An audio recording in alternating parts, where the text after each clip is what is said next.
எப்படி இருக்குங்க warrant recall. இந்த வாரண்ட் ரீகால் எதுக்காக போடப்படுது அப்படின்னு நம்ம பார்த்தோம்னா, இப்ப கோர்ட்ல ஒருத்தர் சம்மன் அனுப்பி ஆஜராகல, இல்ல அவர் கிரைம் கேஸ்ல அவர் வரணும், ஆஜராகணும். அவர் ஆஜராகாத போது என்பிடபிள்யூ அவர் மீது வாரண்ட் இஷ்யூ பண்ணக்கூடியதா இருக்கு.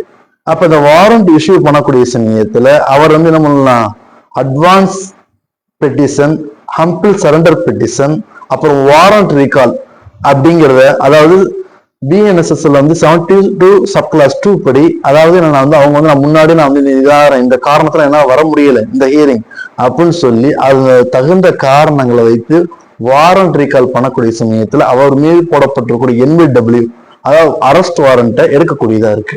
இந்த விஷயத்தை எதுக்காக அவங்களுக்கு சொல்லப்படுதுன்னா, நிறைய பேர் வாரண்ட் ரீகால்னா என்னன்னு தெரியாம இருக்காங்க. அந்த ஒரு காரணத்துக்காக உங்களுக்கு நான் சொல்றேன்.